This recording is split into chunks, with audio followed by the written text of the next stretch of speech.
امام بہقی رحمہ اللہ نے عبداللہ ابن عباس رضی اللہ تعالی عنہ کی ایک حدیث نقل کی ہے، جس کا خلاصہ یہ بنتا ہے نبی علیہ السلام نے ارشاد فرمایا کہ شب قدر میں اللہ کے حکم سے جبریل امین بہت سارے فرشتوں کی جماعت لے کر اس دنیا پہ اترتے ہیں۔ ان کے ہاتھ میں سبز جھنڈا ہوتا ہے، وہ جھنڈا خانہ کعبہ پہ وہ گاڑ دیتے ہیں۔ پھر فرشتوں کی مختلف علاقوں میں تشکیل ہوتی ہے اور فرشتے ہر گھر مسجد میں جاتے ہیں۔ اس رات جو شخص تلاوت کر رہا ہوتا ہے، ذکر کر رہا ہوتا ہے، کھڑا ہے، بیٹھا ہے، یہ فرشتے جا کر اس کو سلام کرتے ہیں، مصافحہ کرتے ہیں اور اس کے لیے توبہ استغفار کرتے ہیں۔ ساری رات ان کی یہ ڈیوٹی جاری ہوتی ہے۔ جب صبح ہوتی ہے تو جبریل امین سب کو آواز دیتے ہیں، الرحیل الرحیل، واپسی کا وقت آ گیا، واپسی کا وقت آ گیا۔ تو تمام فرشتے پوری دنیا سے وہاں جمع ہو جاتے ہیں۔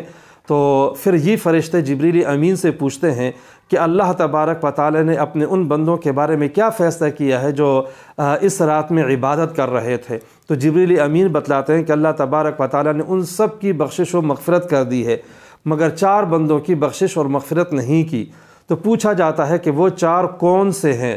تو آپ صلی اللہ علیہ وسلم نے ارشاد فرمایا کہ وہ 4 یہ ہیں۔ نمبر 1، قاطع رحم، قطع رحمی کرنے والا، جو رشتہ داریوں کو توڑتا ہے، ناطے جو ہے وہ توڑ رہا ہوتا ہے، ایک یہ ہے۔ نمبر 2، عاق لوالدیہ، جو اپنے ماں باپ کا نافرمان ہوتا ہے، اس کی بخشش و مغفرت نہیں ہوتی۔ نمبر 3، مدمن خمر، ہمیشہ طور پر شراب پینے والا، شراب کا عادی شخص، اس کی بخشش و مغفرت نہیں ہوتی۔ نمبر 4 فرمایا المشاحن، مشاحن کی بخشش و مغفرت نہیں ہوتی۔ پوچھا گیا کہ مشاحن کیا ہے؟